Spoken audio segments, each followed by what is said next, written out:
Wait. Oh, you fucking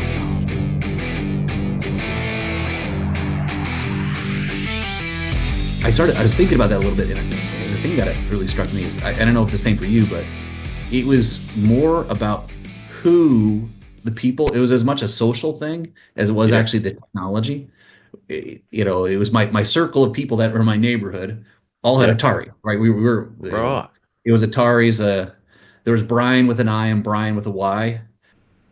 G'day and welcome to the Retro Bastard podcast number 2. If you want to hear more about Brian with an I and Brian with a Y, we've got Greg Coons from the Power of Vintage from all the way from Ohio on today. Make sure you stay tuned and find out a bit more about his channel. For those first-time listeners, this is a monthly podcast. We'll cover a few different random things that are happening around Australia and around the globe. Today we've got a couple of incoming segments, one called The Polish, so that's all the things that I've found out there with a bit of shine on them, basically YouTube clips. And then we'll roll into the recap. Now this month on the recap, we will be having a bit of a chat about what it takes to get a retro event up and running in your local vicinity. So what have I picked up? Straight off the bat, I've always wanted one of these for a while. I looked at them. Always been a bit of a Tandy fan, and I've seen a project where there's a dude converting Dragon 32 games from Spain, I reckon it is, across to the Coco. So basically just using the black and white with the artifact colours, and he's converted a lot of games. And yeah, done a couple of deep dives in the old Dragon 32, the old Laird's Lair. Has a pretty good one, and he just picked one up the other day, and he said his missus bought it for Christmas, and I've been looking at it quite pricey to get it in from the UK. Obviously, that's where they were a bit of a hit. And yeah, I pulled the trigger the other day and got one incoming. So did show the picture in there on the old eBay site that it actually does work. So I also have SVI Kaz. So I'm hoping I'll be able to load stuff in straight from that. So yeah, quite looking forward to having one of those in the collection. Other one through the gate that had been sitting on the shelf waiting for it to come in was a C64G. Pretty excited about that. That's one ticked off for the collection that I didn't really have. That's going to have to find a bit of a pride of place. So one thing I did also pick up was a 3D printer. So I'm probably late to the party when it comes to 3D printers. And you know what? Straight away, it took the reliance off of me having to ask every other bastard out there to print. Oh, can you print one of those? Can you, if I download this for you, can you print this? If I give you $6, can you print this? Jeez, it's bloody nice to be able to just go, I'm just bloody printing it out. Which reminds me, I've just got to print the other half of a C16 cartridge for someone else. Now, see, this is it. I've just turned into the old ultimate bastard here, where now I'm printing shit for other people. So maybe I shouldn't have got myself a 3D printer. Yeah, you know how it rolls. Sometimes you watch something and you wait and you look and you go, and then you've got a task. I need to get this XT running, and shit, one of those Pico mems would be pretty handy to have. And so at that point, you actually remember that you finally did order one, and you really hope that the thing turns up before you got to go to Retro Night. So yes, pretty lucky. Mine did turn up, and there was a new firmware release. I did watch a clip, and just to make sure I was going to be able to get it set up. That was old Owl's Geek Lab.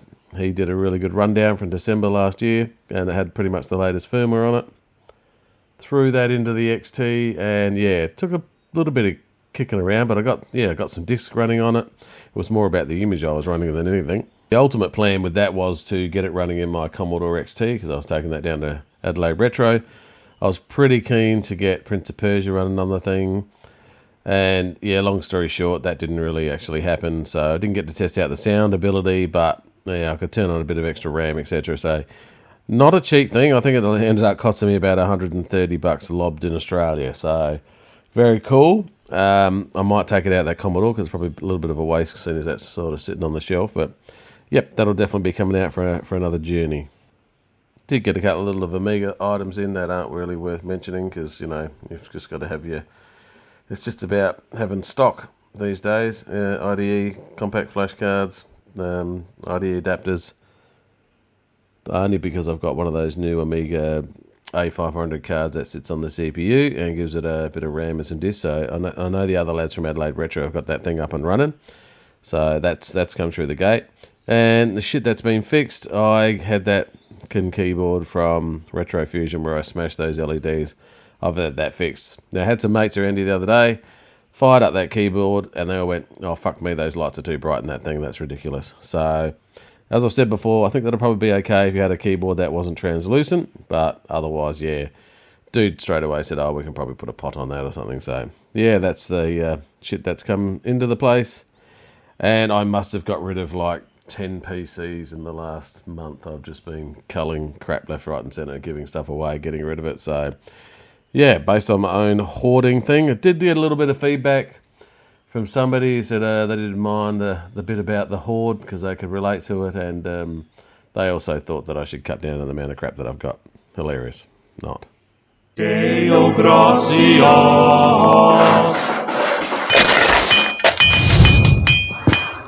Well, what's on the bench? Not much, really, to be honest.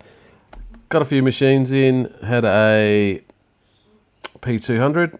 Sold that. That was working. Dude loved the case. So actually, two dudes loved one dude loved the board. One dude loved the case. So they bought it between them and split the thing up. There was another Microboot, which is a South Australian machine that I got there. It's got a DX33 in it, and yeah, no power supply. Tried another power supply. I couldn't get the thing to fire up, so I sort of gave up that, and I think I've decided to give that away, actually, to be honest. Had another dude's machine. I think I mentioned this last time. It had been sitting on my workbench or in a box on the workbench for like the last 12 months. Pretty much waiting for that Amiga game selector to come out. Had a bit of trouble with some compact flash cards. I actually did buy some new ones from Sordan, which took a SD card, like a as opposed to the compact flash, and to be honest, I burnt 2-3 compact flash cards with that image on it. So there's an OCS version of Amiga Game Selector 2.7, and only one of those compact flash worked, which was my SD card, or compact flash card. So I didn't want to give that away, but I've whipped in the actual SD card version of the IDE adapter and burnt that off with a 32 gig bloody SD card from the post office, and boom, yeah, got that 600 going. So got the Gotek going on it, and the compact flash. Second instance in the last month that someone had a CF card reader they were trying to get going from the PCMCA slot. So there is an actual compact flash. You obviously need the ADF for it. So yeah, got that going on that. Got it going for another mate as well. So that's one more thing, and I just 3D printed a new floppy drive bay for the thing, so I could get it off my bloody bench. What a bastard.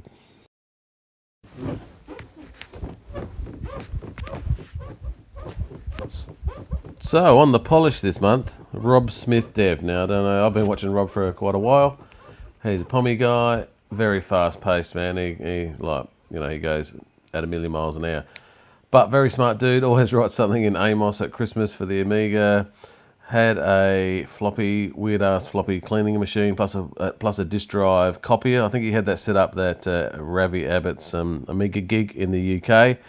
He was right next to Reese, and with his flashing lights and his dinging noises, shut him off all day. So kudos there to Rob. Very smart individual. Watched him do some work to a 500. He's 2000. Very smart dude. So I sort of missed this one. I did see it and went, I must go back and watch that. It was like over an hour long.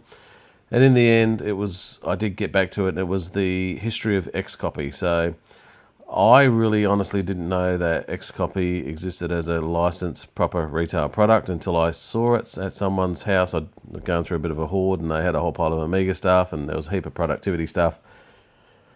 And unfortunately, I let that one go to the keeper, but now I'm sort of kicking myself for not getting a box copy of Xcopy. So Rob runs through the history of Xcopy from version 1, comes out of Germany.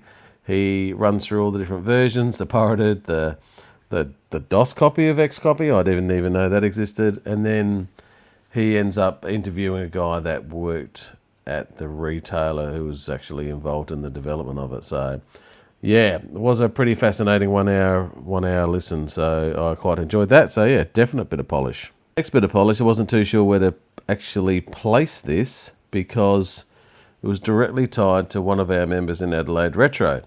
So this popped up on, we've got a bit of a chat going, and I saw everyone was sort of going, bit like the time I sent Adrian Black a letter and they mentioned our retro club. That's quite funny. Everyone, all of a sudden there was a bit of chatter and you go, what's going on here? And then you realise it was about good old Adrian. Anyway, this guy, Michael, in our club, he has built a self-bootable Windows ME CD, which has basically got 130 official patches for Windows ME embedded into it. And he ended up appearing on Phil's Computer Lab. So Phil gave it the big old thumbs up. So yeah, it was really great to have someone in our club get a bit of a kudos there and a bit of recognition for some work that they'd undertaken. We just all sort of took it for granted. So I think someone else has bounced off of it since, and they've ended up with a XP CD utilising the same format. So yeah, good old Michael from Adelaide Retro. He's a bloody minor retro star. Old 8-Bit Theory over there on YouTube. I've been following this a little bit. It's the AGA version of Outrun, pretty much because every other version of Outrun that was ever developed is fucking shit for the Amiga. So yeah, this dude's rebuilding the whole thing in for the AGA Amiga set. So yeah, quite looking forward to that. Bit of a 8-minute clip, and he just runs through what he's been doing, trying to get the thing to run at a decent speed. I guess the thing that blew me away is that this guy, Reassembler, that's the name of his YouTube channel, I don't know, 2/3 of the way through the clip, he's there like, oh, it didn't really have any music, so I might just compose it myself. So not only are you a fucking awesome programmer, but I just happen to, knock out tunes on my Amiga that replicate the Outrun soundtrack. So yeah, hopefully that'll be obviously released not too far in the distant future. Another one, 8-Bit Theory, he's got auto booting on this Commodore 128. So this is apparently a bit of a trick that someone's found. It's not that old. I think it's been around for a little bit, but shows you how to set up, configure an auto boot on the C128 and also the Mega 65. So yeah, that was pretty cool, I thought. So have a look at that. That's in the show notes. Now, I thought I'd say the best till last. Old DJ Shewers from up the top of Canada, I reckon it is, who's been pretty quiet in the old Nabu, because old Tony from Grumpy Oz, he and myself were the only two dudes in the South Australian Nabu users group. And poor Tony's not around at the minute, but so it's just probably up to me. I should pull the bloody thing out and plug it in. But yeah, anyway, he's developing a, almost looks like Ultima inspired online RPG, stealthy, roguey little game on the Nabu. So he had a bit of a 5-6 minute demo of it, just as he does, just in my spare time. I decided to write a game. Looks very cool. Got some great characters there. Obviously, he's sort of diddled the character sets. But the cool thing about it is that apparently it's going to be multiplayer. And he's also managed to work out how to embed some chat in that. So yeah, stand by for that. I'm quite excited about that. It should be really cool to get the old Nabu back up and running, and yeah, Tony and I can sit there and play Dungeons and Dragons together. Well, along with the polish, you always got to have a bit of a turd, and focusing in, I actually need to probably point out to myself the amount of shit that I've not managed to clean up probably in the last 2 or 3 weeks. It's a bit depressing, really, when sometimes you look at shit coming through the door, discs and random bits of cables and crap. So, yep, here's to not cleaning up my bloody office, my workbench, or my manpad. I have to empty my manpad because I need to have all the architraves and skirting boards puttied and painted, which is going to obviously create a reasonable amount of dust. So, naive me, who has a display of Ataris and shit, when I bought 2 100-litre tubs the other day, and I thought, I'll fit all of that stuff in there. Yeah, didn't quite fit. Back to Bunnings, and I just bought 3 more 100-litre tubs. Throw more shit in from another display so I can try and get it airtight. I guess my concern is all the dust and sanding that'll be created, so I really don't want all my stuff filled with bloody, microfiber dust. So, yeah, inward looking turd. Look, I will do a quick wrap up on Adelaide Retro. We had February was our Commodore month, so yeah, sometimes you put up a theme and you feel like, I'll see how this sort of goes. But no one's really seemed to have an issue with Commodore Night. So yeah, Commodore Night is always a bit of a winner. So I had 4 Commodore PCs Yeah, XT 286, 386, 486. Worked pretty hard to get Prince of Persia running on all 4 of those. Unfortunately, I had a mono card in the XT, so I couldn't really get it going there. That didn't happen. And the 386 ran beautifully for 2 weeks and then shit itself on the night. But no, that's the way we go. Yeah, so in terms of Commodores, there was a PET there. There was a couple of 500s. Somebody had sold a dude a +4. He brought that along. A couple more Commodore PCs. Oh, lots of 64s. It was generally, well received. A CD32 or so. A couple of other random machines there. Dude bought a big stash of Zap 64 and the old Rob Hubbard book that's just come out. So, yeah, very keen to get a copy of that. But I think I sort of missed the boat.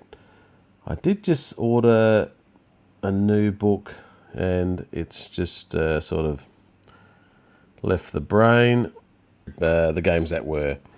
So, 450 pages. I think it's like $80 lobbed here. So, great thing to just kick back and have a flip through. So, yeah, it's Adelaide Retro. Meets every second Friday at Unley Community Centre. Starts at 5:30. Check out the Facebook page. Great bunch of dudes and some ladies. So, get on down if you're not around.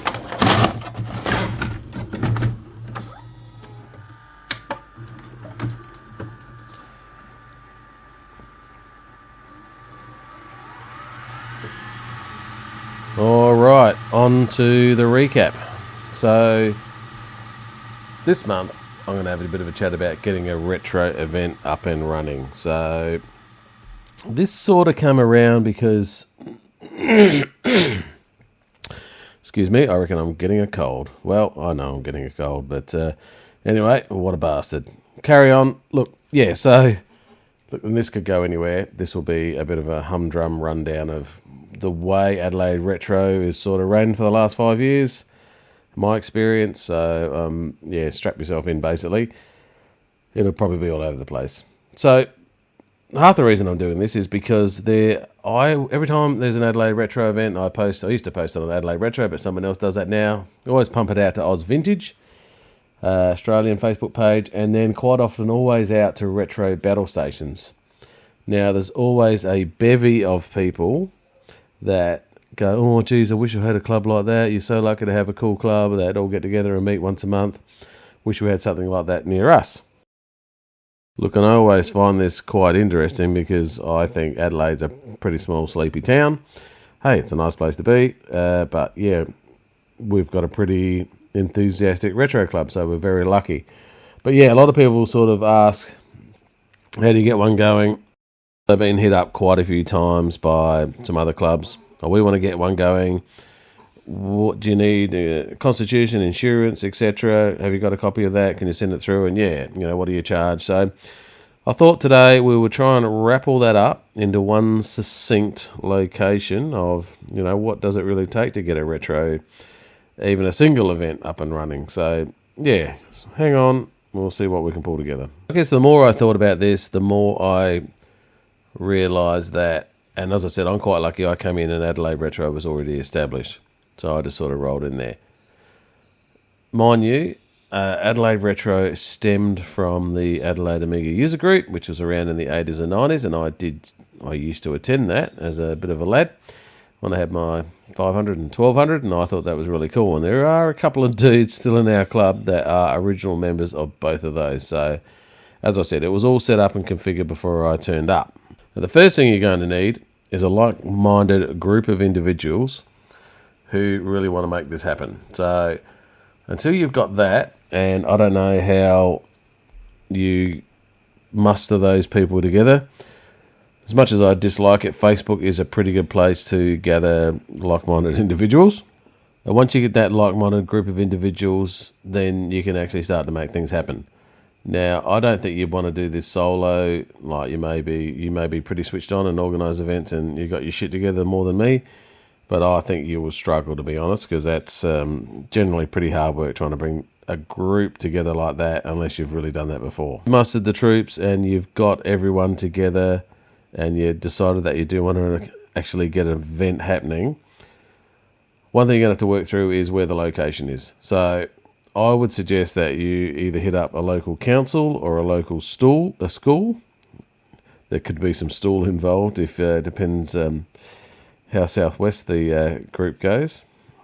But those are both likely candidates.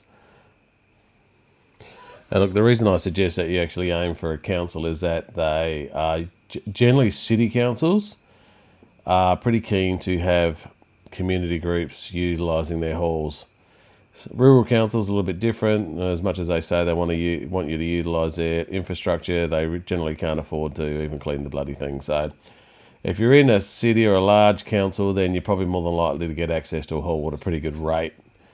So that's my suggestion and experience. And I guess the other reason that I would point towards a school or a council is they always have plenty of chairs and tables. So Adelaide Retro went through a little bit of a phase there where we actually had access to a free hall. So when I joined Adelaide Retro, I've been in that just over 5 years now. We had access to a town hall that was their ballroom, so it was pretty swanky, poly floorboards, heritage listed, big bloody balustrade and balcony all the way around the outside, so you could get some really good photos and stuff taken. And we had that for free. So Adelaide Retro went through a little bit of a turmoil there where we had to change a committee, we'd moved some people on, and I think it was raised, come to the forefront when some of our bills hadn't been paid with the council, and they started looking at us and going, oh, hang on a second, these guys are getting a free room. So the original intent was that the council were very, very agreeable and amenable to actually having community groups utilise their halls on nights that just weren't being used. So in the end, we actually lost access to that privilege, and we had to pay to actually continue to, foster our club. And to be honest, the reality of that change in situation, so we went from a free hall, and I don't think they really wanted us there anymore. They wanted to charge us $550 per night. So going from free to nothing certainly put that out of bounds. Look, we might swing back to the hall. So depending if you want to, there's two ways you can go about this. If you just wanted to connect with some other people, as I said, I would get a like-minded group of people together. I would activate Facebook and use that as your mechanism to try and bring all those people together. So for us, and I get this question, and I've sent our constitution on to a couple of other people. I didn't put it together, but it works for us. You're going to need the following things. You're going to need a constitution, so therefore you are going to have to be incorporated. Therefore, to be incorporated, you are going to require to have a committee, and that committee is going to have to meet at least once a year to have an AGM and select who those members are, president, secretary, treasurer. You also are going to have to keep some records in regards to the treasurer, and our treasurer is great. He makes sure that's all honky-dory. You also are required to have a public officer, so that's another fee. So it does actually get quite expensive by the time you line up all of these little nuances that you need to actually have to run a club. And even if you get incorporated and you get all of these little ducks lined up in a row, the other thing you need to have then to generally get into a hall on a permanent basis, and I'll be quite clear about that, like if you're meeting regularly once a month, I reckon you could get away with once a quarter maybe and bludge off of the council's insurance, or if you got into a school or a gym or something.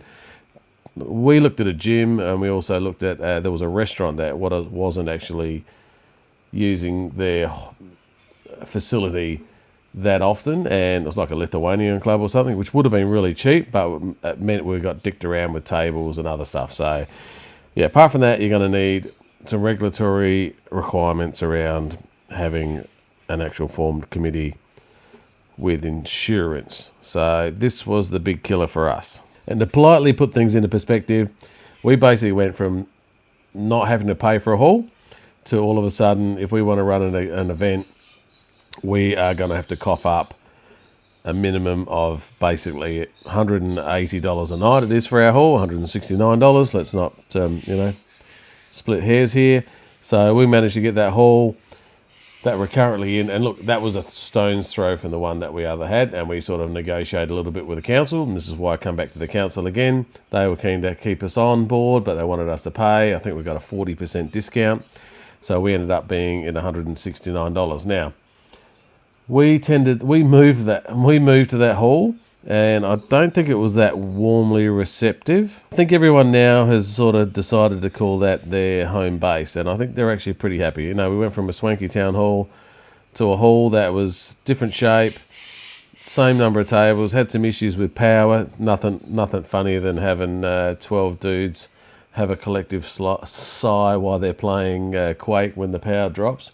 It's pretty funny, really. But yeah, look, we literally run 40 machines on a regular basis, and we've had the power drop out a couple of times. So our new hall, and look, when I say new hall, we've probably been there for 2.5 years now, and it hasn't really fazed anyone. Great, it's got a separate kitchen that we can set up for pizza. It's got an area there we can all sit down and talk shit because there's some couches. We didn't really have that at the old place. It was very formal, just normal seating and tables. This one's great because you just get a whole bunch of different dudes roll through and sit down, and some people just turn up and have a chat. So I'll just hark back to the facilities, and we'll make sure we ticked all the boxes off there. So you need a place, probably reasonably central. So I haven't really touched on this. Adelaide, Jesus Christ, we're a pretty small tutty town. Like, literally, if you don't know, Adelaide has got a city centre with 5 squares, 1 in the middle and 4 around the outside. Shit ton of housing, and then it's got a great big massive parklands the whole way around Adelaide City. Designed for back in the 1880s when you wanted to kill every bastard that was trying to invade your town. So as far as I'm aware, Adelaide hasn't been invaded yet. But the thing about this is the fact that Adelaide is a very well laid out city, and our hall would probably, I don't know, 4Ks out of the city centre, you know. So my advice to you is try and get a hall that is sort of within 5 to 10Ks out of the city centre. Now, that's easy for me to say because I'm in Adelaide, but if you're in Melbourne, the city centre probably stretches for 20Ks. So, you need to look at what you're doing. Public transport, there's a couple of dudes that roll in from work on the bus if they're not bringing any machines, but let's face it, no one's carting a CRT onto a bus or a tram, unless it's Ravi Abbott taking one on the underground. And look, location, you're not going to please everyone. You've just got to pick somewhere that is semi-functional, the right price, and I think you just got to lock it in and go for it. So, look, you fucking whingers out there, just get in your cars and go. Like, I don't want to hear it. I drive literally an hour every Friday. So I pack my car on a Thursday night because we start on a Friday, and I'm out of there basically at 6:30 in the morning, and I'm not really getting home till 11:30 at night. If you love the community and you love what you do, then I don't think the travelling distance is really a moot point. Look, and if you time, our meets are from 5 o'clock. Our committee gets in at 5 and open the doors at 5:30. Let a few scragglers in at after 5. It's really hot out there. We do have this old bastard that rolls in and steals all their shit off of our free table, but that's another story. And look, a lot of people get there 6:30, 7 o'clock. Sometimes you think it's going to be a really quiet night, and some new members turn up, and there's only like 10, 12, 15 machines going. Weird thing is, you're talking some shit and chatting to other people. An hour later, you turn around and you go, oh shit, I'm a bit worried we're going to run out of tables tonight. So you have a bit of an action-packed event. So that's just the way it can roll. Look, there's a dude that drives from Wallaroo. So if you Google Adelaide to Wallaroo, that is 2 hours. He would come down 8 times out of the year. So, and he's a baker. He cruises on down, does his bit, so shows up with a decent machine. Bastard's got a Tandy 1000 that I don't have, but that's another story. Sets up his shit for a few hours, and then he pisses off and goes and cooks bloody biscuits and cakes all night. So, there are some legends that make the effort. There's guys that generally come from over an hour away. So I think, build it and they will come. The days and the times that we run it, it's always been on a Friday as far as I was aware. We've had a few requests through our committee to change it. We open time-wise, we open up on basically at 5 o'clock for the committee, and then open the doors at 5:30, and look, everyone's packing up by 10 o'clock. We have a few people turn up early if they're new members, or there's old bastard, we call him, who rolls in and thieves all the shit off of our free table, but we'll touch on that a bit later. Otherwise, we charge $10 per night if you bring a machine. So that seems to work well because we do have some casuals, but then otherwise you can pay your $75 per year through our treasurer. And look, we've just got a bank account, and we've tried PayPal and other shit, but yeah, just having that one bank account makes it a lot easier for the finance guy. Getting a bank account is another thing you will need incorporation. You'll need minutes. You'll need to give up the big toe of your firstborn son to meet the banking requirements. So just be prepared to go. Make sure you've got all your ducks lined up for that one. But yeah, we tend to find that fee structure is pretty good. So as I said, like originally we had to move halls and we had no money. Right, literally we didn't have 2 cents to rub together as a committee. So we sort of booted someone out and rebuilt our committee and got our show and got our shit together. We had a big meet. We couldn't actually have our meet because the bloody bill didn't get paid for our hall. So we just all met at the pub. And that was great. We ended up letting everyone know what the situation was. They all rallied around. I think that one night, I reckon we raised just over $2,000 in donations. And I'll tell you what, bloody people come out of the woodwork. They were throwing in motherboards and systems and all sorts of stuff and small donations. And we settled on that fee of $75 a year, and I think it's been the same for the last 3 years. And like literally, we have a pretty healthy bank balance now. We pay for pizza probably twice a year. And yeah, we're probably financially stable. So as I said, $170 for the hall per night. Now, we did try another venue, which was actually pretty cool. That had a bit more space, was pretty cool, but like that was $270 a night. And look, at the end of the day, I think the hall that we've got now actually serves most of our purposes. Other things you need to consider is parking. So the parking at our previous hall, the swanky one, was shit, and our new hall is semi-shit, but there is a Woolies across the road. And look, that's actually worked out pretty well. So there's parking out the back. There's access to trolley, so dudes can bring their shit in and out on a trolley. I find that really handy. There's a grog shop there, so some dudes can grab a few beers. There's a sushi place in at Woolies and that. So that's actually turned out to be a reasonably good location for us. Yeah, so once we sort of got back up on our feet, we actually had that seed funding there. We had quite a bit of money. So as I said, it's $170 a night. So it's 12 times that. Yeah, do the maths. $1,800 a year. Plus, I think the insurance was between $800 and $900. So if you said $1,000 a year for insurance, so you really, if you want to run, this is part of the reason why you could probably save some money if you only ran 5 or 6 events a year. We have it every month, and it just seems to work out that way. So, but we really need $3,000 a year to make that happen. And we still get donations. I donated a BBC Micro the other week. Sort of got $350 for that. Other guys have donated, especially when we first started out and we really needed to go from zero to, shit, we need to pay some bills here. Donated a whole pile of motherboards, etc. So that was really great to get our coffers up. Look, and I think we've got like $3,000 in the bank now, so we're doing reasonably well. But I guess back to, that's great. You guys are all established and up and running. How am I going to get my club up and running? Well, a couple of things I would do. As I said, get those like-minded individuals together. Try and find a venue. And I know people are going to whinge and go, well, it's on the other side of town for me and whatever. But you can find somewhere that's reasonably cheap. And you can look towards getting a bunch of dudes together. Do you need to be incorporated and all that? Well, one way you could get around that, I reckon, is if you actually started doing what Melbourne does, and they have a bit of a swap meet. So old Ian Maverick over there has a swap meet every 2 or 3 months, and that seems to be a bit ad hoc. He just sort of goes, we're going to have a meet here. They do a bit of a show and tell, and then they sort of end up pulling things together. So Perth's a bit different, and I know, look, there's an Amiga Brisbane group.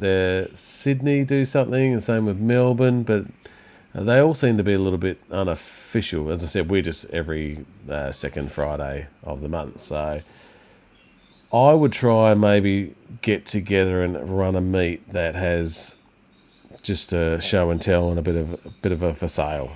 Probably, escape the requirements for actually having to have insurance. Look, this is very Australian focused. If you live somewhere else in the US, shit, I get guys on Reddit, on Retro Battle. I basically post these pictures on Retro, the subreddit for Retro Battle Stations, and the number of people in America, Chicago, bloody Detroit, wherever you are, that go, gee, I wish we could organise something like this. I think, fuck me dead, you've got like 4 million fucking people living in a city. How the fuck can't you organise a gig? So maybe I'm simplifying the process, but that's the way I look at it. We were very lucky here, really. One of the other cool things is when we sort of basically we were broke, apart from people donating whole piles of stuff, we also had a bit of a sponsor. He owned a UPS company and he threw in a whole pile of cash. That was really great. I know in Perth, those guys have retro kit. He quite often brings a little bit of kit along to help sell. So apart from the $10 fee that we charge, we don't really have any raffles or prizes. I know Perth, I've looked at what Perth gives away and I think, shit, I need to go to Perth to one of these gigs just so I can hopefully score myself another Commodore 64, but they have great prizes. But their events are a little bit more expensive. I think they charge $20, but they provide a bit of a feed. And they always have great giveaways. I just look at it and go, Jesus Christ, they're giving away like whole computers. So I think Adelaide's actually full of mega tight asses, so I don't really see that ever happening for our club. But if you can get some sponsorship or get some other people on board to maybe sponsor an individual event, I think you'll find that the council will actually dib in for you. The other one is there are council grants. So councils quite often give up to $1,000 to $1,500 a year to run an event. Now, you could be quite crafty. And when I say crafty, like they will let you take that $1,200, $1,500, maybe $1,000, and they will let you use that towards running an event. Now, if you were switched on, you could actually take that $1,200, use that to run one event, which will cost you $180, $200, and then book the hall every 2 or 3, 4 months after that with the same $1,200 just to get you through to host a whole pile of events. And because it's an ad hoc event, once it becomes a regular event, that's when you need the insurance.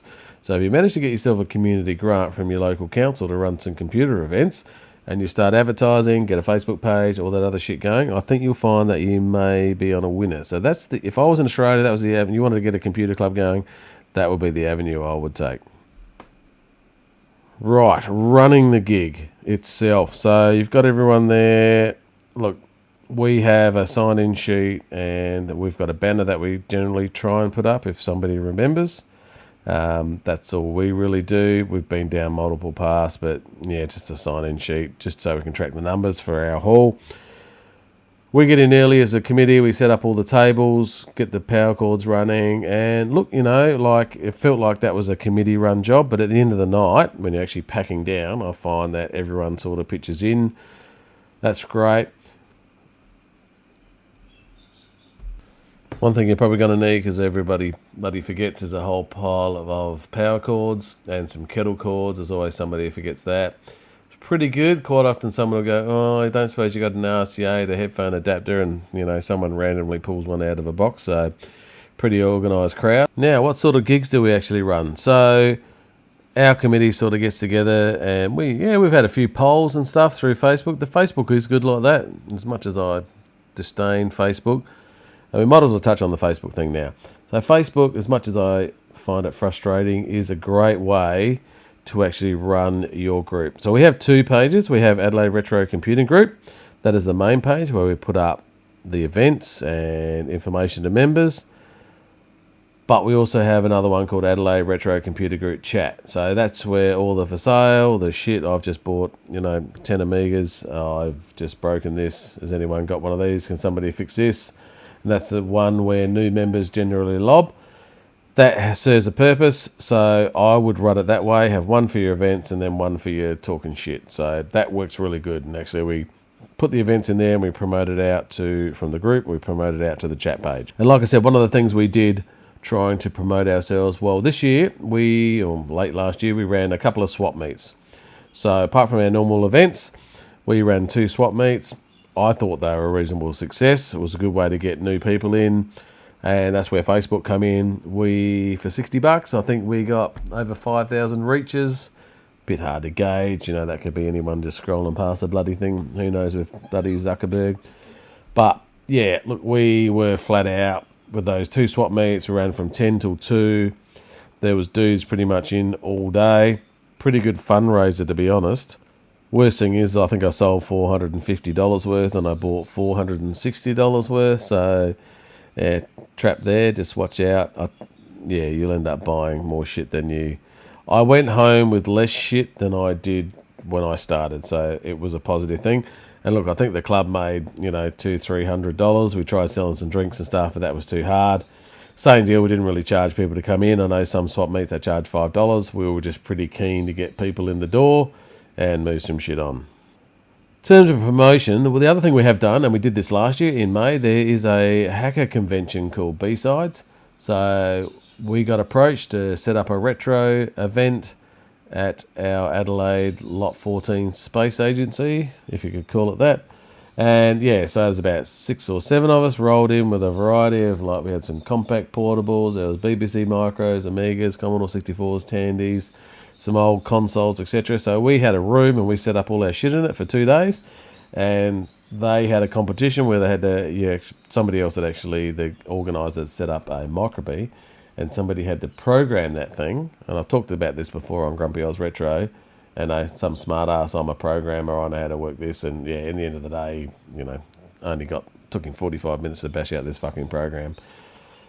But that was a great promotional event, because I was chatting to a dude at the Commodore Night, and I said, I don't know, somehow we got talking about stuff, and he goes, B-Sides come up again. And he goes, well, that's how I found you guys.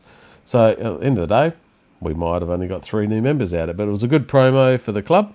So if you get any opportunities like that, you've got a hackerspace or you've got a B-Sides, hit them up, man. And they were super stoked. And the number of people that rolled through that B-Sides and went, I had one of those when I was a kid. Have you got this game for that? Even if you've got some machines on display, it's a really cracking opportunity for you to promote your clubs. Events. So we have our committee sort of meets and we just randomly decide, as I said, through polls. So we have random nights. Well, we don't have that many random nights, but we do have, I'll take a step back. January, that's normally Aussie month. So Aussie computers, there's the Dick Smiths, there's the Microbees, there's some Microbits and stuff that come from Adelaide. So the lads like to get those machines out for that night. Some dude always rolls up, DJ Flakes, and he always plugs in his iPad and he plays Aussie music. As the year progresses, now Retro Battle Stations on the subreddit has a great repository of birthdays.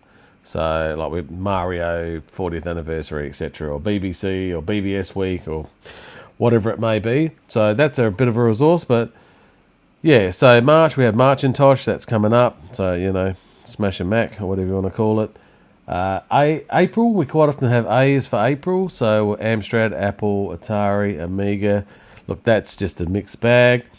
Always have a console night during the year, we find, and we try and maybe line that up with school holidays so people can bring their kids along, and we have some there's been some great console nights. I remember back at the old place, there's a dude there who bought a Sega Saturn, and he had a 50-inch CRT that he flipped on its side and had it running in tape mode with a 2-player bloody shoot 'em up. That was fucking great.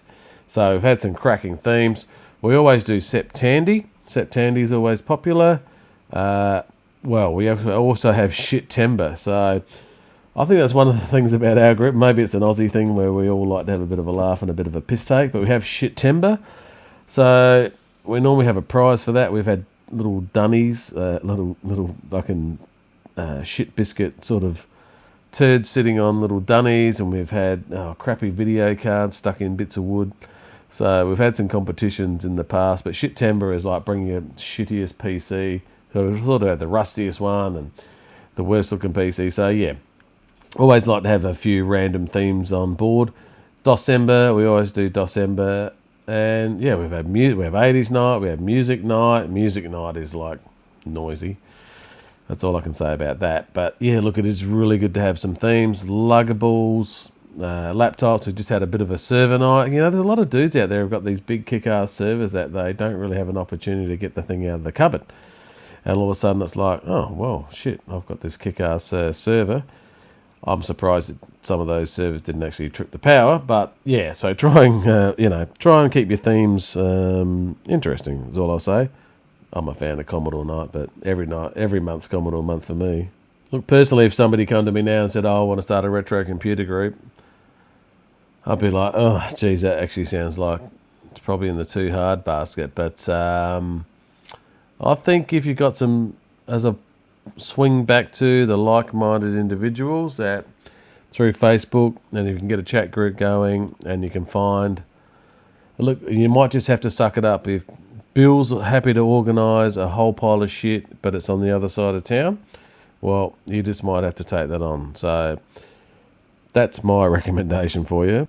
The other thing is, I'll put my email address or some form of contact. If you want a constitution, you want a copy of some minutes for any of that wordy shit that you need to get this thing up and running, or you want to ask me any questions, feel free to hit me up. I'd rather see you have a bit of a retro club. The other one I should mention, and I mentioned Rob Smith Dev in my post podcast to this section, he has a site called the Retro Directory. So if you get on there and you add your club to the Retro Directory, that allows other people to find your local club.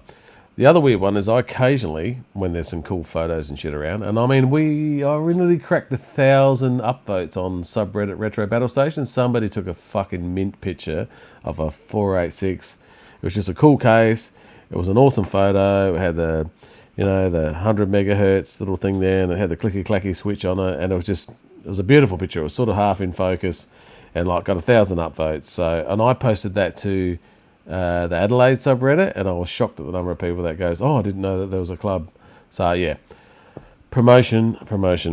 So thanks everybody this is the Retro Bastard advice retro setup line, so which hasn't probably helped you, but hopefully has answered a few questions. All right, we are going to roll into my interview with Greg Coons from The Power of Vintage. You'll see that through the interview. I hooked onto Greg's channel when I was trying to find some info about an Atari STE, and he seems to be the deep diver of Atari STs. He really and you'll hear that through the interview. Every time he cracks the lid on an Atari ST, it makes me feel like it's an Amiga.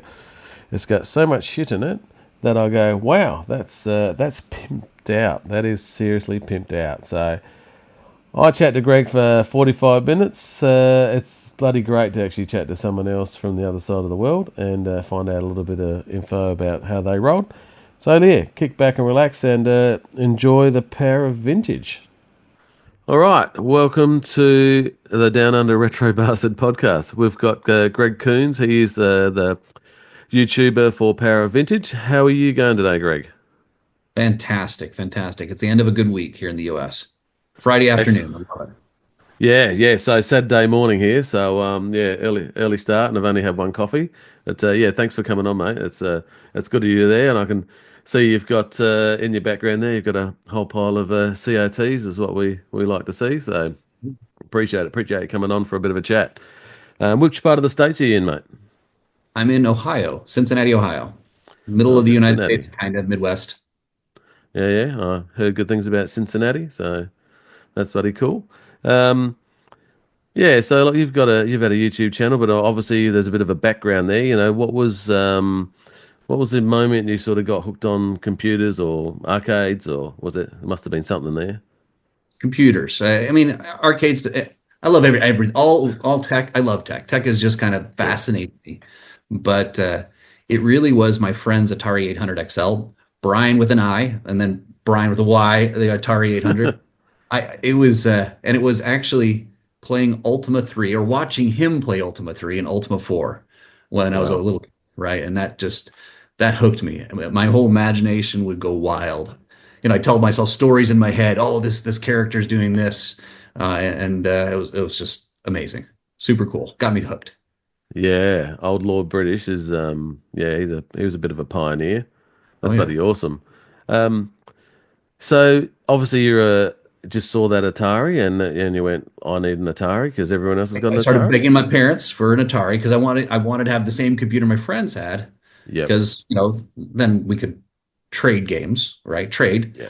Borrow, however you want to call it. And my parents heard me, listened to me begging for I don't know how long, a while. And one day my dad took me to a computer store, and Micromania. I even remember the name of the store because it had a big impression on me. And we picked up an Atari 520 ST. I was kind of disappointed because we weren't getting an Atari 800 XL, but I got 20 ST instead. So we as a family did, but I was the only one Yeah. really. Have you got siblings, or was there a fighting over the Ataris at all? There was very little fighting because I was obsessive about it, and Yeah. the rest of my siblings weren't all that into it. So it Were ended you up being mine by people. lucky enough to have it in your bedroom, sort of thing, or was it? Eventually it was. Yeah. Yeah. Right. It was my dad's Um. office to begin with, and then Yeah. since Sure. no one else used it, it ended up going into my room. I was sort of going to ask you about those 8-bit wars then, if like when the early Atari 800 XL, did you have disk drive straight away or your tapes, or were you stuck on the slow load? With the 800 XL my friend had, it was disk drive. So they all had disk drives is what they Yep. had. I didn't even know you could load from tapes until later on. And first time I saw that happen, I was like, "What?" I was shocked. I thought Yeah. tapes were audio only, but it's cool. Yeah, I had a tape drive for my Tandy, and that was, yeah, it was a long, nagging wait to get to my parents to say, "Can I get a disk drive for this thing?" Because it's driving me crazy. Yeah, it was very. It was cool though, because you could actually copy those. Had those tape to tape machines, Yeah, back yeah, those stereos back in the 80s had two yeah. tapes, so you could, yeah, constantly copying tapes like that. So you could do that on like a tape machine. Just a simple audio copy would copy it. Yeah, so we used to trade, in the schoolyard and swap games around. So that was pretty cool. But yeah, I do like the style of the 800. I think yeah, as I said, Australia, we didn't really get, or I never really saw an Atari 400, 800. We Hmm. just didn't have those machines here. So to me, it was a little bit of a shock that they'd moved straight from the 2600 into those style of machines. And the same Hmm. style, pretty much from that, once that 400 and 800 came out, yeah, Atari stuck with those for quite a while. Many years. The whole 8-bit system was over a decade, I think, long. It was they were Yeah, into production for the XE eventually lasted till 91 or something crazy like that. From yeah, it 79 was a to long 90. time. Yeah, and I was actually quite surprised at the number of demos. Because once you deep dive and you start getting into a machine, you start to, and you, because I think sometimes I didn't write the thing off, but sometimes you look at it and you go, "Oh, that's not as good as this," and then all of a sudden you Yeah. see somebody rip out some demos, or a game is actually better than another version, or better than a 64 game, and you go, "Oh, wow." And then you find out it actually came out in that machine first, and you like, I think Yeah. Bruce Lee, that came out on the. Bruce Lee and Mule came out on the Atari Oh, to begin with. yeah, yeah, yeah. Did you end up playing all the Ultimas in the end, all the way through? I play actually, yes, I did play through complete for completion's sake at the end. Other than Ultima 7, I never I had the Atari ST when Yep. Ultima 7 came out and didn't have a machine that could play Ultima 7. Oh, So that's that was unfortunate. and I skipped right to Ultima 8 by that point. By the time I actually had a PC, it was Ultima 8, Ultima 9. So I finished all of them except for Ultima 1. That's the one I never I have it now from good old games on my Yep. PC, but I haven't really played it. Yeah, yeah. So Sometimes hard to go back to some of those the very really early old, games. a little hard, yeah. But I still play Ultima 4. My Yeah, boys love it. My teenager, my 22-year-old in college asked me the other day, yeah, say, "Can I download Ultima 4? I want to play Ultima 4." I was like, "Dude, this is my kid. I love it." yeah. That's awesome. That's great. Just ship him an Atari, Yeah. so Yes, got the real thing. It is great that you can access these things, in a browser, even just about, or on a Raspberry Pi. totally. Get something set up. Yeah, I actually set when I got back into retro, I set up an Amiga, just on my little Mhm. Pi, and I started playing either Beholder too. Yeah. So I loved. And I know Dungeon Master was pretty big on that. Did you have a? Oh yes. Oh Yeah, yes. That was a big one. I spent many hours trying to maximize all my characters and all the skills and yeah, everything across the board. Lots of good memories of that game. yeah, yeah. Last time I played, I used a YouTube run through because I just don't think I had time You to. just want to get Did that get you into? Sorry, go. no, no, go ahead. Oh, I just wondered whether that got you into Dungeons and Dragons as well. Did you sort of? Dungeons and Dragons came first a little bit because I played a little Dungeons and Dragons with my older brother. I kind of, my mom made him take me in and tag along with him to a game with his friends. Yep. And that's where kind of that I think planted the seeds for when I first played Ultima. It's like, oh, this is like Dungeons and Dragons. I can actually play that because no one wanted to play the little kid Dungeons and Dragons. At least I couldn't find any. Yeah. So that No. was kind of how I got my Dungeons and Dragons experience. And then Dungeon Master was just even, just taking it the next step further. Did you dabble in programming or anything? Like when you had your ST, did you sort of use that as, like, oh, I want to write my own games or? I always thought about it, but I never had the patience to learn, and never got to doing that. I've done a little bit of programming in my career, but not tremendous Yeah. amounts. So did you get a career in IT from like being such a computer nerd? No, engineering, kind Oh, of close, yeah. close Yeah, cousin. yeah. Yeah, yeah. Lots of maths and Yes, looking for lots of, patterns, that kind of stuff. But yeah, no, I it's like it. kind of recovering engineer. The reason why I like to dabble in these old computers is because I don't do a lot of engineering anymore. I'm a corporate Yeah, executive kind of thing. sure. So this is my the way I get my tech fix is to work on old computers. Yeah, it's problem solving, isn't it, at the end of the day? And Yeah, that's, one of those, that's what engineers are good at, I reckon. They're always solving at least problems. So, try to be. well, yeah, that's right. Yeah, see how many things you can break in a day. Exactly. That's what retro computers are for. Yeah, break it first, then try to fix it for the next 10 hours. Yeah, when I went to Retro Night last night, I took like 4 PCs along, and they sat on my bench for like 2 weeks. I was actually very organized, and I had these 3 machines running perfectly. And then I got down there, one had lost the hard drive settings, and I had to like Oh take the no. lid off, and I couldn't find the photo with the hard drive settings on it with the cylinders. So Yeah, yeah. which is 12556 Now, 63 and 16. I can remember you it won't now. forget it again. Yeah, that's right. So yeah, that was painful.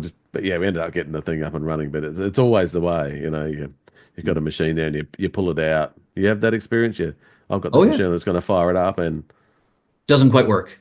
Oh yeah, yeah, I that happens all the time. It's like, okay, so now my Commodore 128 just did that the other day, and I was like, what's going on here now? so you'd It think, was a cold solder joint break. oh, you've already fixed it. I already fixed it. It was the power switch and the connection of the power switch to the motherboard. Yep. This is a few days ago that happened. So I get obsessed. I don't know about you, but I get obsessed. If it doesn't work, it's like I need to Yes. get it working. And, Yep. I put everything aside. It's like I need to get this thing working. That's the number one priority. All projects can get put to the side when I have Yep. one, when I discover something like that. It can be broken for years, never years, but for a long Yes. period of time I didn't know about. As soon as I find out about it, then I just kind of obsess about it. Yeah, I'm very fussy. I like to have all my machines working, if I Mhm. can. I'm not super techy. I just, I might replace a cap or socket, but we're pretty lucky in the club. There's some guys that are really very techy, and I can just, I'll give somebody a monitor, and oh, it's a flyback, or we replace some caps in it, and yeah, they get Mhm. it going. I think I did see, yeah, so sort of on the YouTube thing, obviously. So you've got a broken 128, and Mhm. you're just gonna, do you tend to just jump in and go, oh, maybe I should record this, and this could turn into something else, or do you afterwards? Sometimes it is. Sometimes it is. Most of the time, I'm too impatient to get out my cameras. Like I just want to get the stupid thing working again. Yeah, But it's I do try to be when I'm doing the YouTube stuff. I do try to be a little more focused. I try to. I'm not the best at this, but actually have not a story, but kind of a plan of what I'm trying to do and what I'm trying to accomplish, and have a start, middle, and end. I try to. Whereas when it's sure. just a random break, it's like I just need to fix this. I can't wait Yeah, for yeah. anything. Yeah, no, I get it. Um, so just on the YouTube thing, I was just I reckon I bought an Atari STE for $30 on Marketplace. I Oh, know, that's I was like, amazing. well, it was like anxiety, like when I bought it, because it was actually like an hour and a half away, and I got a mate to pick it up, and until he sent Mm. me a photo of it, I was like, I was a bit anxious because it was Oh, so cheap. yes. Oh, I mean, yeah, And exactly. What is it going to look like when you see it? oh yeah, yeah, and I was like, is he going to pull out at the last minute? And like, is he going to sort of go, oh no, I sold it to someone else. So I Or, was, or I looked on eBay and whoa. yeah, yeah. So I was like, oh wow, yeah. I eventually got the thing, but then I started deep diving in. Because I had a 1040, Mhm. just ST, and I was like, yeah. So I started. That's when I reckon I came across your videos, Mhm. and that's the first instance. I was like, oh, wow. It's like, because I don't think there's a lot of people out there deep diving into Atari STs. I haven't really. I mean, I see 8-bit guy did a bit of a, as he does across all the Commodores and all the Little high level Ataris. kind of thing. Yeah. Yeah, yeah, but like you're very detailed in on what you do, and I think one of the things that stuck with me was the fact that you actually use your ST when you're making your videos, Hmm? as you actually use that to type up. Just write the Tell us a bit script. of. Yeah. It's a way to use the computers because they can do a lot of stuff, and if I'm going to buy these things, I want to use them at least in some way, shape, rather than just for playing games. I want to kind of try to use them in different ways, Yeah, see I how they think. were used back in the day. Yeah, so you just use a bit of productivity software for what sort of I applications do you? used, yeah, Atari First Word is one of them that I've used before in the past, and then I use Papyrus is a word Yeah. processing software that's fantastic for the Atari ST. I also do print out on a dot matrix printer. Oh, Just do you? again, this is just me being kind of weird, but Mm. I can print out No. my scripts on some of them, not all of them, but onto a dot matrix printer just to have that. That sound. Oh yes, Yeah. my wife, when she heard it, she's like, "What's that?" Because when you grow up with the memories and hearing that, it's like Oh, yeah. it's like burned into your brain that sound. Yeah, I That love it. ee. I Yeah, love I think that's the appeal of retro when you see, I've given a heap of, bought some hordes and stuff, and you got it. an old Mhm. printer there, and you take it down the club. We have a free table, and you Yeah, put an old printer on the table. So I said, oh, I had that printer, and I was gone. yeah, exactly. It's that hit of nostalgia when someone sees something. I bloody love it. See something, hear something, that really is it's kind of fun. Yeah, love it. It's fun. Yeah, It's fun. it Fun was. to, it's a cool community, right? I did this VCF Midwest thing, this Yeah, conference this last September. Huge, like gigantic. yeah. Oh, yeah, I yeah, I'll was watch involved. it. I mean, it was just so cool. It was so cool. Yeah, So many just very cool people. It's a cool community just in general. And yeah, that's an awesome experience. And just that computer club that you have there, the Commodore Computer Club that you yeah, went to or talked about, yeah. that kind of stuff is fun. It's a fun experience. Yeah, I sort of. It's really good. Like, it's actually, yeah. Just we have a theme every month. So I think Mhm. next month is Macintosh for Very Macintosh. cool. Oh So yeah. yeah, and like January was Australia Day. We always have Australian computers. We did actually have a few computers here in Australia that were. Mhm. There was a bit of a Radio Shack sort of a guy called Dick Smith. He was an entrepreneur. He released Yeah, a series of computers used like Tandy Basic sort of on these bloody sure. horrible keyboard, clunky. But they're called a laser as well. They got released in the US as well, Yeah, like a yeah, laser. laser. Yeah, yeah. Yeah, yeah. hmm So that same thing was here in Australia, and we Okay, so had yeah, it wasn't too small in the US. I mean, it was a moderate sized company. yeah, yeah. There's not laser PCs, but laser these little laser machines. They were like a little plasticky cheap computer that was like Oh, okay. the Commodore Got it. 64 was $200, and that was like 75. So yeah, Oh, not okay. I know the laser desktops that you're talking. Oh, Yeah. was it laser PCs that you're referring Laser to? PCs, I think, and there might have been laser like Apple clones as well, if I think I Yeah. recall correctly. Yeah, But I've got an Apple II clone that's like, yeah, it looks like someone made in their backyard. yeah, yes. But it's got like an orange, amber, orange. It looks like it come out of Fallout screen. Yeah. Yeah, Oh it's yeah, bloody yeah. cool. Yeah, but it is good Yeah. having a group and yeah. So I might actually record this bit I about the think you're recording, VCF. aren't you? We're Yeah. recording. Yeah, I might just cut in the stuff about VCS, Oh yeah, VCF. yeah, yeah. Okay, go for it. Yeah, please. So Greg, yeah, you're sort of saying you've been to VCF. Let me know. Tell us about how cool it is. So I went to VCF Midwest. There's a bunch of them in the US. What I That's the one I went to. The people that facilitated it said it's the biggest in the country. I don't know if it is or not, but theirs is the biggest, is what they're Yeah, saying. always. Yeah, But I mean, it was a huge ballroom in this beautiful, huge hotel, full of people with various different displays, lots of different computers, pretty much everything that you could think of in there. There were actually three Atari Falcons in the cool. center, which is pretty rare to think about that. I talked to all the folks that had them as well. But there's a lot of the big YouTubers. Met Adrian Black, really nice. Oh I mean, yeah, really nice cool. guy. Yeah, Macintosh librarian, she was really really cool as yeah, well. And Action Retro, Sean from Action Retro. yeah. They a lot of the really big YouTubers, and they're just LGR. cool normal people. LGR was there as well. Yeah. Yeah, these are all they're just normal people. It's really fun to kind of just chat with them and talk to them. It was Yeah, I fun. do. I do watch it when it pops up because obviously a few of them around the states and they pop up all the time. And I just love, somebody's got a massive PABX set up or Oh just so yeah, many, random computers. It's bloody crazy. totally. Yeah, there was Love this to get one. there. What's that? Yeah, I'd love to get. It's on the list. When next time I come to the US, it's going to be timed around that. I was trying to convince my wife that she wants to go to Europe, and I'm like, well, if we went in July, it's the 40th anniversary of the Amiga, and they've got a massive party in Germany. And she's like, no, I don't think we'll be doing that. That's not the kind of Europe I want to go to.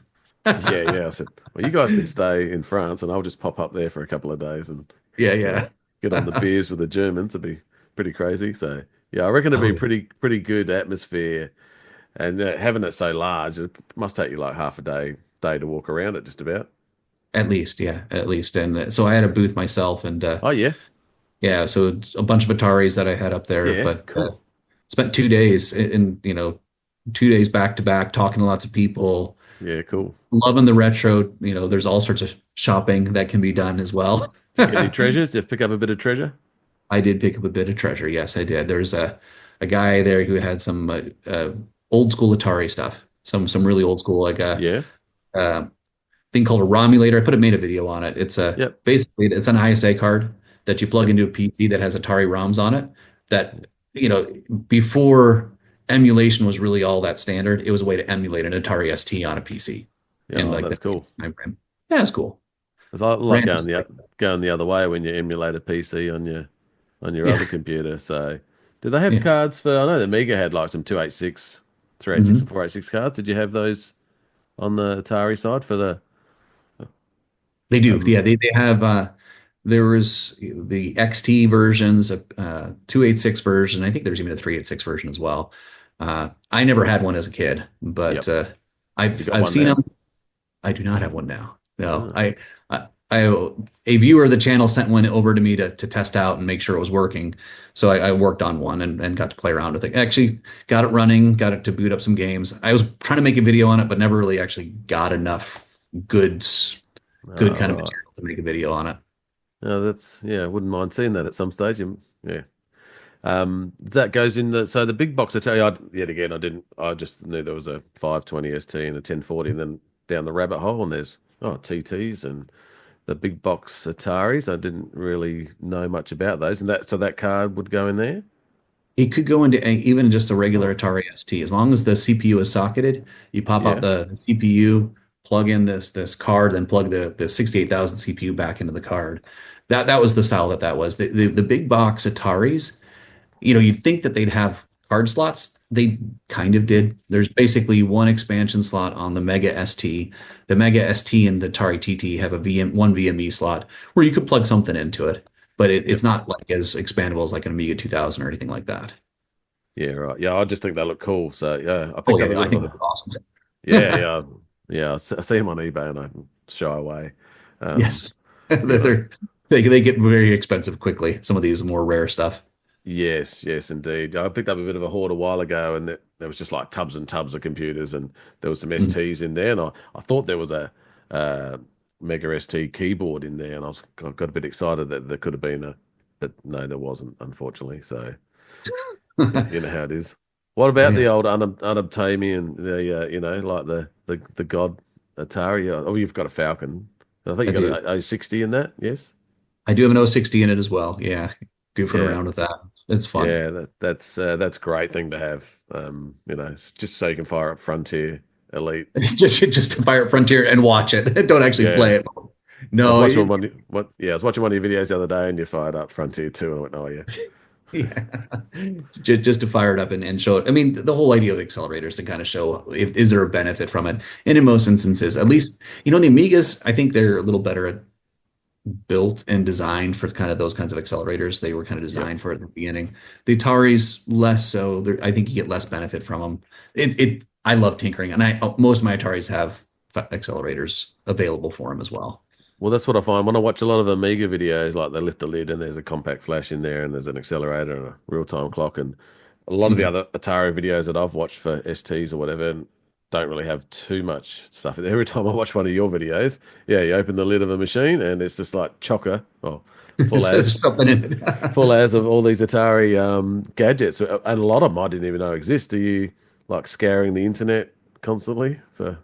It's more Or of a lot of them are modern. So these are modern yeah, or relatively recent designs. Like the 68060 on my Atari Falcon was built a year and a half, 2 years ago kind of time frame. So these are relatively new.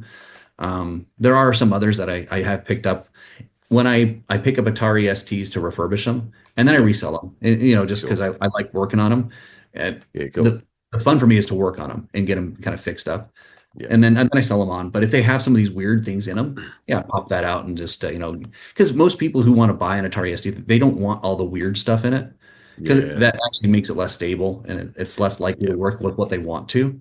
yeah, So I usually pop that out and I make sure it's upgraded and looking good, but I'll keep some of those funky little accelerator cards and add-ins for myself. yeah. No, I think that's bloody awesome. You just stick a GoTech in them half the time for Sometimes, yeah. people. For people that I sell it on to, I usually put a GoTech in it just because it makes it easier for them to get access to the software. I use a grease weasel, so I write my own Yeah, disks and I have a whole slew of floppy disks.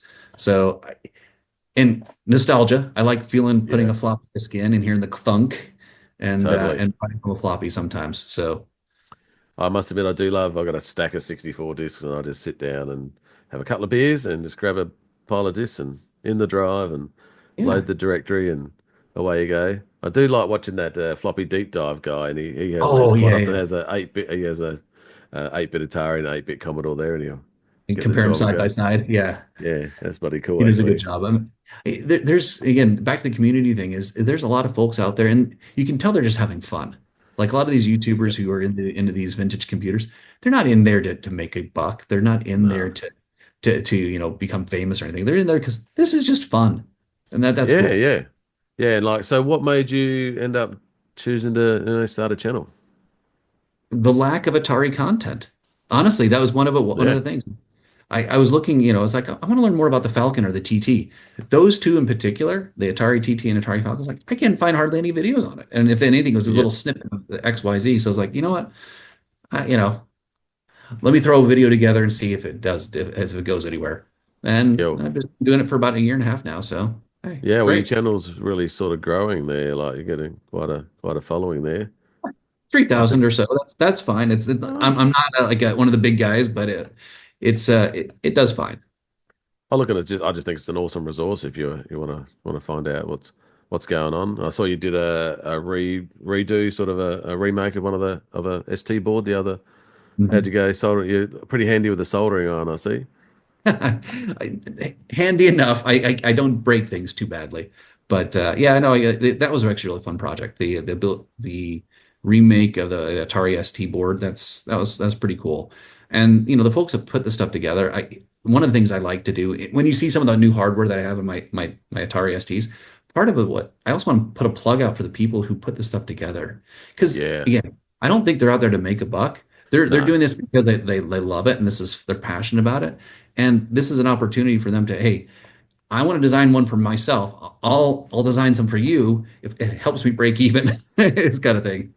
I think it's great. Yeah, like you see somebody's got I've just designed a Gerber file for a ColecoVision cartridge. Here it is. It's just, Yeah. open sourced it. It's like, oh, how cool is this, And Oh, it is and cool the way the retro. I got a PC 10-3, yeah, and mine's pretty minty, but I know there's that Scottish guy CRG and yeah, what's his name, RMC Retro Man yeah, Cave. yeah. They've like Mhm, the community. He had a dead one that was destroyed by batteries, and yeah, mhm. the community just like rebuilt the board, Yeah. and yeah, so they got the schematics and they just developed a new one. So just for him, it's a pretty Yeah. cool community. It is, and it is, and again, like I said, it's people that are just doing it because they're passionate about it and they have fun with it, and it's actually kind of cool. So, like with all that new hardware stuff, like, have you seen any? You have some Amigas, I assume, right? Yeah, yeah, yeah, Maybe yeah. one or Way too two. many. Yeah, yeah. Do you have That's any what I told my terrible fire? wife. Do you have any terrible Yes. fire boosters? I mean, Yeah. Yeah. the guy who puts those together, I mean, it's Yeah. just I mean, obviously he gets people to help test them and then build them Yep. afterwards. This the one guy who designs it, Stephen Leary, I think is his Stephen. name. Yeah. Yeah.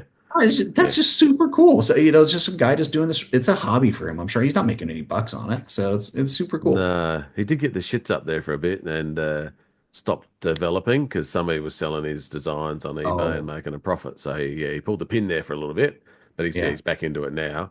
Yeah, no, Mhm. terrible fire. So I've seen you had a terrible fire. I didn't know you could put those terrible fires into an Atari. You said there was a Yeah. little few little issues there that you're working through. Oh, yeah. Yeah. There's tons of issues. I mean, I think with again, the Amigas, the accelerators work mostly plug and play. The Yeah. Ataris, they're I've worked a bunch of different accelerators. They never work perfectly. None of them Yep. do. There's always compatibility issues, etc. But there's been some that have been put together, kind of trying to take the terrible fire, not just put a new firmware on it, but actually adapt the whole board to be working better with an Atari ST. And that's been fun to play around with. It's not perfect yet, but I've been kind of working with the guy who's been the creator of it, or the architect of taking the terrible fire and converting it to the ST. And it's been fun to kind of just be part of the testing. And yeah, Oh yeah. it doesn't work anymore. This doesn't work anymore. You just broke it on my card, so help me fix it. Yeah, no, that's bloody cool. Yeah, I guess I got an old Cobra card for my Amiga 1200, and yeah, if something goes wrong now, no one's writing any extra firmware for that. That's Nope. good to have a bit of a lead in. That's all pretty cool. So, Yeah. and the Falcon, yeah, I'd love to get a Falcon, but they're like Amiga 4000s, just about. They're so pricey these days. You picked yours up early, or just happened to be in the right About place? 6, 7 years ago. Yeah. And it still wasn't cheap, but Yeah, yeah, yeah. it wasn't stratospheric at that point in time. Yeah, I think retros went a bit mad there for a while. Well, it still is. People are It's paying crazy prices for some things. The rare stuff. They are. Yes, very specific things, right? Like the 4000, like you mentioned, the Falcons, they get up there pretty quickly in price. Amiga 3000s are, pretty Yeah, crazy. crazy. Yeah, they're the two Amigas I don't have. Yeah, yeah, yeah, well, exactly. One, one. Those two, the nuts Yeah, one. yeah. I know two guys who've got 4000s that they keep considering, but I'll have to get a mortgage. Oh, You know. exactly. That's another. Yeah, it's only 4000 for an Amiga 4000. Yeah, and That's then you don't. Yeah, I mean, for a working one, yeah, pretty pricey. But what about yourself? Is there any other Ataris that you still are lusting after? Not really, actually. I picked up the TT. So I had a Mega STE, which was Yep. fantastic. I got a TT just a little while ago, and I think that's the last one. Um, if there ever comes a chance to find an Atari ST book, I would jump at the Oh, chance. Those are extremely rare. They're even more rare than a Falcon. It's a really slim form factor for the 1990s Atari ST in a laptop and form. I know. Didn't It's a even know really that existed.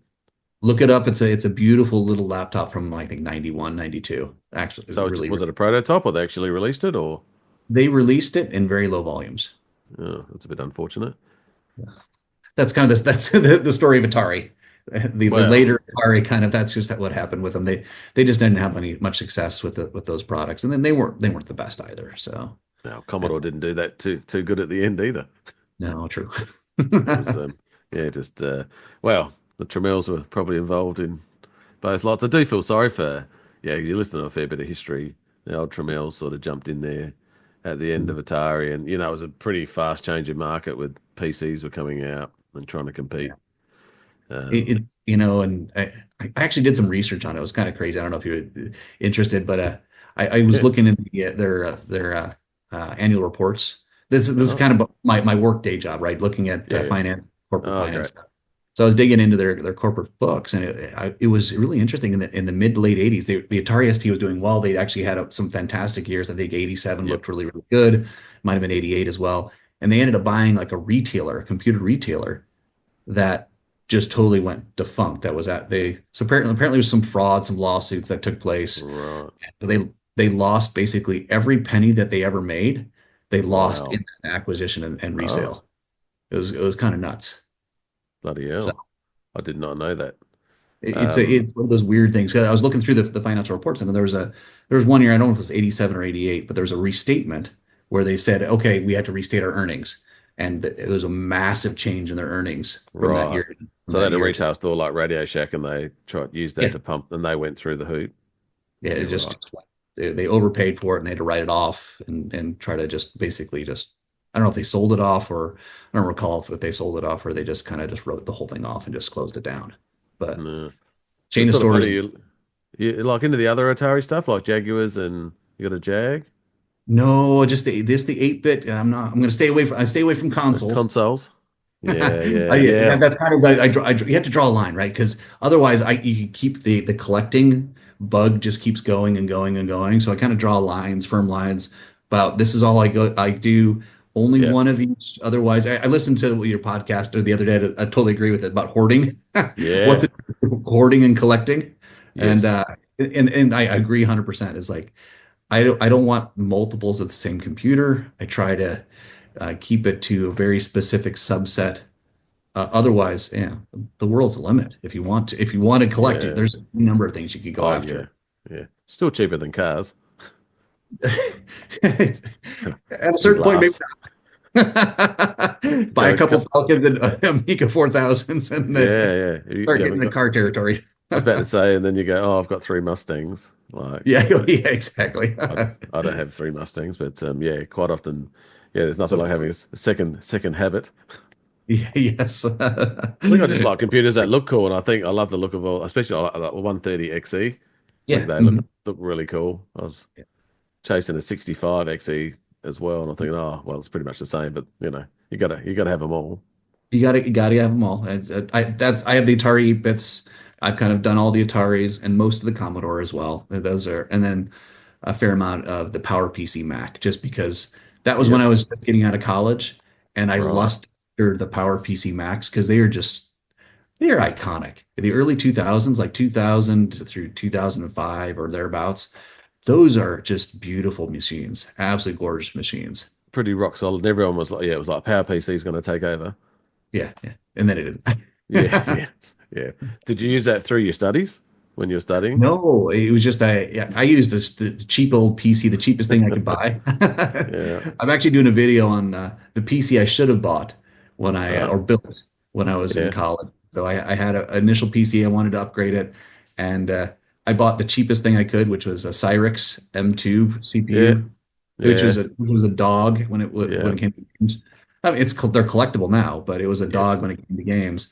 So I'm rebuilding it now with a Celeron 300A Uh, to overclock the whole thing and to yeah. play around Cool. with it. That's what I should have done, kind of thing. That's the Yeah. video I'm doing. Yeah. Yeah. Yeah. I remember playing Duke Nukem on a DX266, which sort of ran it. Yeah, You know, yeah. it was fun. Well, Um, when you're younger, you basically play games on what you can, and yeah. I think all this, the frames per second nowadays. Oh, if it's not 60 frames per second, it's unplayable. It's like, dude, I Yeah. played at a lot slower than that, and I was happy with it. Oh yeah. Anything. Yeah. Like you, Mercenary or even like Elite ran pretty well, but yeah, a lot of those games are just horrid. Some of those flight sims. Oh yeah, or Doom on like a 386. Yeah. You didn't matter. You just got into it. Did you Oh, get yeah. any Atari PCs? I know Atari made PCs for a little bit there. You're gonna I avoid never those. did. They're Never did. expensive, Yeah. hard to What's come that? by. Atari PCs, they're hard to Yeah, come yeah. by. Have Yeah, you they're got hard to any? come by. I haven't seen any. I've seen them in Europe for sale on eBay. Of course, I do check eBay. Yeah, yeah, yes, Probably like you. yeah, yeah, And I do see them occasionally, but they're usually either too expensive or too far away, or one of the two. yep, yep. I think I've turned the corner. I've actually decided to move a few things on to pay for something else. Like I've got a C64G in from Germany, just because it's. Oh, is that the game console? No, it's like no. Good luck. Yeah, They're super expensive. yeah. It's just an Audi one. Sorry, like Audi. The You got it. Okay. Yeah. So you know the shitty aisle in the middle. You've got Audis, I assume, Yeah, in we have America. LDs Yeah. in. Yeah, we And do. in the middle of the Audi shop, they've got that shit aisle, which we call it, which is just full of crap. And Yeah. yeah, so back in the 80s, they had shitty Commodore 64s that they released in Okay. Germany. And yeah, like basically, 50, $60 you could buy a Commodore 64. And they were white Nice. bread bins with white keys. So, Oh, cool. well, well the one I've got's got yellow keys. So, Oh, of course. But you could retrobite them, maybe, right? yeah, have you done a bit of that yourself? I have a little bit here and there, Yeah. especially with some of my early Atari STs that I got that were like literally golden, Yep. and so Yep. we did, and it works pretty well. I'm very careful with it. Yes. I do this immersion method. I don't put the cream on Yeah. because I had a bad experience on a Mac at one point that I did Oh, some retrofitting blotchy. on where it got, yeah, marbly Yeah. kind of thing with the cream, and so after that it's like, we're just gonna submerge it. He says one good thing about our club. We've got a guy. He's like two guys that do retro, bro. I just had my Amiga. I just picked it up last night. My Amiga 1000. He just retro Yeah, brighted that for me in the keyboard. So yeah, it's still in the bubble wrap. That's how good the service is. Like someone from a club, you know. that is So cool. yeah, that was very cool. Then we got like another monitor, couple of monitor guys that fix monitors, and you Hmm. know, it's great to be able to have that resource. As the other young fella, he's really good at recapping stuff now. He's like, actually, we're in a chat group, and I've actually got a little album called Dead Caps. So Yeah, every time he posts, oh, I've just recapped this. So he's a funny dude. So yeah, we've got this list of all these dead cap photos. I'm going to put them up for Christmas, like about 300 photos of dead capacitors, just for love it. just And for a it's a laugh. younger guy as well. Then yeah, Yeah. that's cool. So what's coming up for your YouTube? You got a bit of, you said you got working on a new video. I'm working on a video on the PC, the PC of the late 90s. Get that done. Overclocking, to a 400 megahertz, 450 megahertz, playing around with that. Yeah. More Is it more like a Atari ST stuff. Go ahead. equivalent to like a P2? Is it like that? Yeah, Oh, P2, Yeah, P2. P2. Yeah, Yeah, yeah, P2. Basically, is the poor man's P2, a poor yeah. college With student P2. GeForce MX sort of in it, or Riva TNT 2. nice. I thought you were going to A say you're an little early. ATI Oh guy no, the for a Riva minute, but TNT is NVIDIA. It's NVIDIA. Yeah, yeah, yeah. We had lots of trouble with ATI cards back in the day. Like they, yeah, just weren't that compatible. Yeah.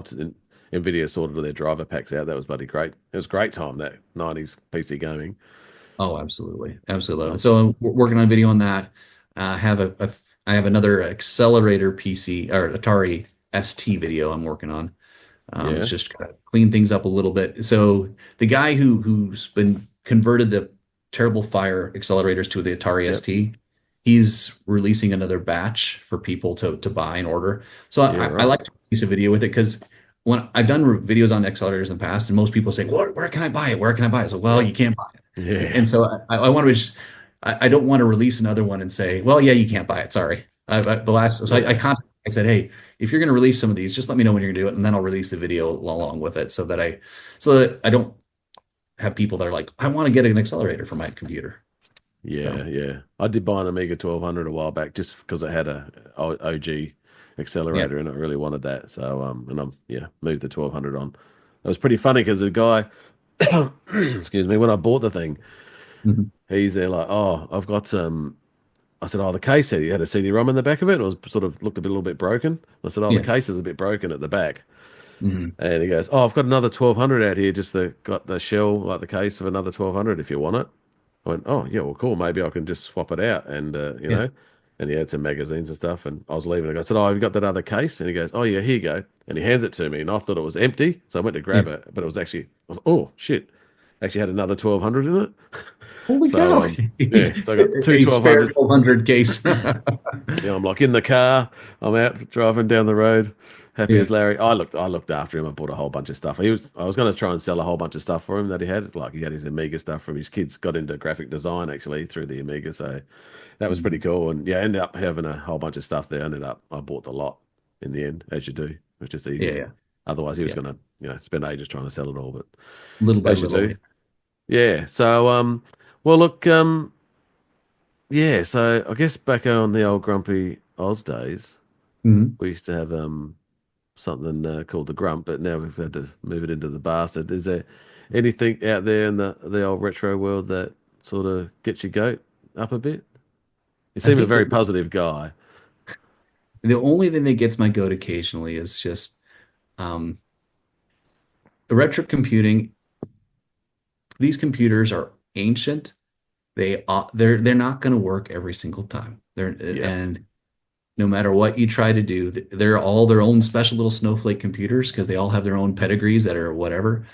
And the thing that gets my goat occasionally is when there are folks that really expect it to just I plug it in and it just works, and yeah, you get upset when you're trying to help them and help them out and say, hey, let's help you troubleshoot it, and they just expect it to just work right off the bat and have no patience with it. Something that takes a little bit of time to get going. That's it's not a grump. It's more of a vent. Oh, but I think it's good having channels like yourself where you've actually like because a lot of that content didn't really exist, and I think that's what I like about you watching. It's quite detailed, and you take that time and you go through the process. Because I've seen some tutorial videos before, and it's there like, oh, what did they do there? He's just like skipped right over that. Well, And I yeah, sometimes do that myself on accident. I don't even realize I do it. yeah. I mean, that's yeah. If you want to try, like, especially in the Amiga world, you're trying to find out how to do something, and yeah, just like the half missed a step or skipped over it, and you think, oh, well, that's the bit I wanted to know. I've seen everything else before. That's the other thing. Yeah, no, exactly. Yeah, you end up watching the same thing 4 or 5 times. It's like, oh, yeah, and you skip through, and it's like trying to find something. It's like, oh, how did they? Yeah. So I appreciate the fact that you sent me detailed there, and I guess that gets back to your scripting. And Sometimes, I was about to and say, does it? How often so does it go? sometimes I script. Sometimes I just fly by the seat of my pants, and that's Yeah. I miss things. You're absolutely right. How often does it go sideways when you're like working on something and you're filming, and they're Oh, like, I'm just going to do this, and then all of a sudden, oh, that's not working now. no, yeah, exactly. Yeah, that happens. That happens more than I'd like to admit. It does happen a lot, and I do try to capture some of it on video. Sometimes I don't, but it is, Mm, it, that's what the hobby is, that these things doesn't always work. There was actually one 1040 ST that I was working on to refurbish. It had a short, the 5 volt to ground. I yep. literally cut up, pulled up every single resistor and every single capacitor on it to find the short. It's still a shorted to ground. I was like, I don't know what I'm doing here. I'm done. That's when I gave up on. Do you have anyone you can call? Or you just sold it on eBay, it's not working, or No, leave it on? I'll keep it for spares at that point. Yeah, cool. It's spares, and I'll reach out. There's actually a great Atari community. Atari forum's pretty good. Yep. Atari-forum.com, and then Exos's website as well is a really good source with some pretty good experts to ask questions to. And these folks, a lot of them are really, really experienced, way more Yeah. experienced than I am, and a lot more capable of fixing stuff. So No it's actually local club at all where you are? no, there's one in Indianapolis, it's about 2 hours away. Yep. I do keep up with them and try to join them virtually if I can, but not always. It's actually I've only joined them once, I think, Yeah. maybe I find twice. that a little bit weird. You got such a massive population, and you know, I, yeah, it's just good to get your gear out, and yeah, it's it's hard work And lugging it. yeah, it takes a while to lug it around, but there's another gentleman here who's been working on some Ataris that he and I've connected up a couple times, but just one other guy. But that's where like VCF Midwest is absolutely Yep. wonderful, fantastic. That was actually one of the coolest experiences for me of late. Cool. It's on the list. Oh, that's on the list to do every year. Yeah. Absolutely. Yeah, it's on my list. So yeah, hopefully we get there. So all right, Greg. Look, mate. There's been a bloody great chat, to be honest. Likewise, Had likewise. had a good jack. So yeah, well, hopefully we'll stay in touch, and yeah, we'll maybe suss you out in another, see when your channel hits like 100K. 100,000, yeah. Yeah, all those. You'll help me get there. You help me get there.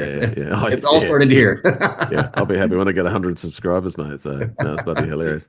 Now, look, I appreciate your time. I think it's been a cracking few yarns here and there. So I do appreciate your time. Thanks, Craig. Appreciate it too. It's good to meet you and Yeah, actually talk to you in person. yeah. I'll hit you up Virtually sometime in for a bit of person. it. Yeah, I'll have a beer. I'm happy to have a breakfast beer one morning. We'd have a yak one night and have a couple of beers and have a laugh. So, no, I appreciate your time, mate. You look after yourself. Likewise. Take care of yourself. You too, See you mate. later. Stay retro. All right, you See you, too. mate. Catch you later.